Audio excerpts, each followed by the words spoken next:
पशुपति व्रत की महत्वता दर्शाओ। अब पशुपति व्रत को समझ लेना। कई माताएं गलती करती हैं, कई माताएं व्रत को नए नए तरह से करती हैं। कोई कुछ बताता है, कोई कुछ बताता है, कोई कुछ बताता है। उस व्रत को आप समझ लीजिए, पशुपति व्रत। पशुपति व्रत 5 सोमवार का होता है। कितने सोमवार होते हैं अच्छे से समझ लेना। 5 सोमवार का व्रत है।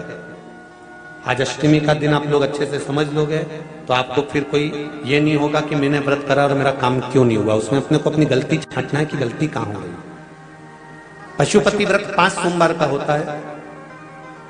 बीच में किसी सोमवार पर यदि एकादशी पड़ जाए या कोई तीज पड़ गई या कोई त्योहार पड़ गया, कोई नवरात्रि का व्रत कर रहे हो या कोई त्योहार का व्रत कर रहे हो या कोई तिथि का व्रत कर रहे हो और उस दिन सोमवार पड़ गया, अब आपने विचार करा कि मेरा पशुपति का भी व्रत है और साथ में तीज का भी व्रत है, तो कौन सा व्रत करूं मैं। तो उस समय पर आपको पशुपति व्रत छोड़ देना चाहिए। फिर आप तीज का व्रत कर लो, या चतुर्थी का करती हो तो चतुर्थी का करो, छठ का करती हो तो छठ का करो, नवरात्र के व्रत करती हो तो नवरात्र के करो।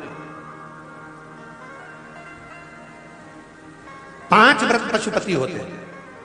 व्रत करने के लिए जब आप निश्चित करें कि मुझे इस सोमवार से पशुपतिनाथ के व्रत करना है, जीजियों भाइयों ध्यान रखना, उस दिन सुबह स्नान करने के बाद में बड़े प्रेम से पूजन की थाली लगा लो। उसमें चंदन, अबीर, गुलाल, जो भी आप रखना चाहें, रौली, चावल, मौली, जनेऊ, पंचामृत, चाहो तो अलग अलग ले जाओ, चाहो तो एक साथ मिलाकर ले जाओ। भगवान शंकर की पूजन करो सुबह के समय पर और शिव जी का पूजन कर कर, आराधना कर कर भगवान शंकर से प्रार्थना करो, हे शिव जी, हे ओगरदानी, हे त्रिकालदर्शी, हे कैलाशी, अविनाशी, आज से मैंने पशुपति व्रत प्रारंभ करे। बाबा मेरा ये व्रत इस कार्य के लिए मैं कर रही हूं, आप स्वीकार करना। बाबा को निवेदन करना। पूजन का सामान थाली में उतना लेकर जाना कि सुबह भी काम आ जाए और शाम को भी काम आ जाए। अलग से पूजन का साहित्य हमें शाम को अलग से नहीं रखना। थाली में उतना ही रख के ले जाओ जितना सुबह भी काम आए और शाम को भी काम आए। बाबा को निवेदन कर कर पूजा की थाली वापस ले आओ। शाम के समय पर घर में मीठा बनाओ, 6 दिए रखो थाली के अंदर घी के, और दिए रखकर मीठा ले जाकर मंदिर में पूजन करो। शाम को स्नान कराने की जरूरत नहीं, पंचामृत स्नान की जरूरत नहीं है। शाम को तो केवल जल का छींटा दे दो, पंचामृत का छींटा दे दो। बाबा की पूजन करो। पूजन कर कर प्रसाद के पहले 3 हिस्से करो। 3 हिस्से करने के बाद फिर आप दिया लगाइए। फिर बाबा को कितने दिए लगाना है? जम के बोलो, 5 दिए लगाना है आपको शंकर भगवान। 5 दिए लगाइए, एक एक दिया जलाते जाएं और शंकर भगवान से पहले सोमवार को दिया जलाते समय अपने हृदय की बात कहते जाएं। 5 दिए पूरे हो जाएं। छठा दिया जलाना नहीं है, उसको थाली में वापस रख लेना। दिए को थाली से नीचे उतारना जरूर। कौन से दिए को? जम के बोलो जरा। छठे दिए को मंदिर में उतारना जरूर और फिर वापस थाली में रख लेना है। प्रसाद 2 हिस्से मंदिर में छोड़ना है, 1 हिस्सा थाली में रख के ले आना है। पूजन कर कर बाबा को निवेदन कर कर वापिस आइए। शाम को जब घर में प्रवेश करो, सीधे हाथ की ओर, घर में अंदर जाते समय अपना जो राइट हैंड हो, अपना जो सीधा हाथ हो, उस ओर बैठो और बैठने के बाद उस दिए को प्रकट कर लो, प्रज्वलित कर लो। वहां पर भी शिव जी से प्रार्थना करो, हमारा यह कार्य है सफल करिएगा। बाबा से निवेदन करके घर के अंदर प्रवेश कर जाओ। भोजन जब जीवने के लिए बैठो, भोजन करने के लिए बैठो, सबसे पहले जो प्रसाद लेकर आए हो उस प्रसाद को खाइए। जो प्रसाद आप लेकर आए उस प्रसाद में से किसी को नहीं देना है आपको, अकेले खाना।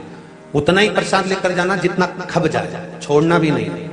सबसे पहले प्रसाद खाइए, उसके बाद में भोजन करिए। इस व्रत में सुबह आप फलहार कर सकते हो, शाम को भोजन कर सकते हो। भोजन में ये जरूरी नहीं है कि मीठा ही खाना है, नमकीन भोजन भी कर सकते हो। बस मीठा कब खाना है? जब प्रसाद का 1 हिस्सा लेकर आओ, वो 1 हिस्सा आप खाओ। उसके बाद में जब भोजन करो तो नमक का करो, कोई मना नहीं, मिर्ची का करो, पर उसमें दिखावा ना करो। और भोजन करें। ऐसे 5वां जब सोमवार आ जाए, बीच में अगर कोई सोमवार छूट भी जाए तो व्रत करना, पूजन मत करना। कोई रजो धर्म आ गया, रजस वाला धर्म आ गया, कोई कार्य आ गया तो उसमें पूजन करना, पूजन नहीं करना है, उसमें व्रत जरूर करना। और जब 5वां व्रत रहे,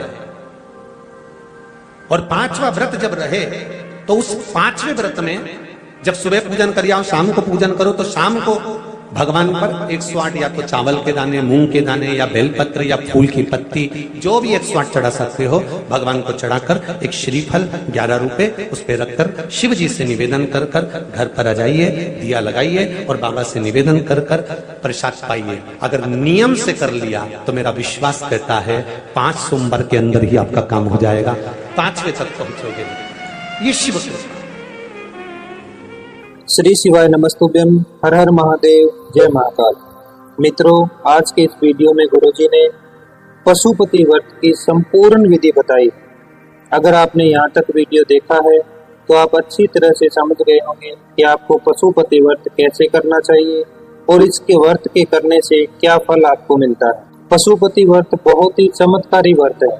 यह व्रत करने से आपकी हर मनोकामना पूरी होती है, चाहे आपकी नौकरी से संबंधित मनोकामना हो, चाहे आपके बच्चों की शादी से संबंधित मनोकामना हो, चाहे आपकी व्यापार से संबंधित मनोकामना हो, चाहे आपकी किसी रोग से संबंधित मनोकामना हो, किसी भी प्रकार की अगर आपकी मनोकामना है तो पशुपति व्रत करने से अवश्य पूरी होती है। पर यह व्रत आपको पूरा नियम से करना होता है। अगर हम एक भी गलती कर देते हैं तो इस व्रत का फल हमें नहीं मिलता। इसलिए जब भी आप पशुपति व्रत करें तो सबसे पहले अच्छी तरह से समझ लें कि आपको कैसे ये व्रत करना है। पशुपति व्रत आपको 5 सोमवार करना होता है। किसी भी सोमवार के दिन आप ये व्रत शुरू कर सकते हैं। जरूरी नहीं है कि आपको ये व्रत लगातार करना है। मान लीजिए आपने पहले और दूसरे 2 सोमवार लगातार कर लिए, तीसरे सोमवार आप किसी कारणवश व्रत नहीं भी कर पाए तो अगला व्रत आप चौथे सोमवार कर सकते हैं। कहने का मतलब यही है कि आपको 5 सोमवार संपूर्ण करने। 5वें सोमवार आपको इस व्रत का उद्यापन कर देना है।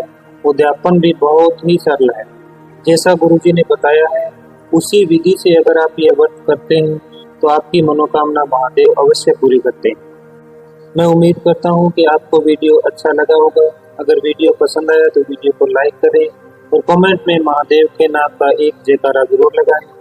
अगर आप वीडियो पहली बार देख रहे हैं तो चैनल को सब्सक्राइब करके बेल आइकन को जरूर प्रेस करें, ताकि जब भी मैं अगला वीडियो लेकर आऊं तो सबसे पहले नोटिफिकेशन आप तक पहुंच सके। और अंत में आप सबसे यही कहूंगा कि अगर गुरुजी द्वारा बताए गए किसी भी उपाय से आपको लाभ हुआ है तो कमेंट में पूरी डिटेल के साथ जरूर बताना, जिससे दूसरे लोगों को भी पता लगे कि किस उपाय से क्या लाभ होता है। आज के वीडियो में इतना ही। मिलते हैं किसी अगले वीडियो में नए उपाय के साथ। श्री शिवाय नमस्तुभ्यम। हर हर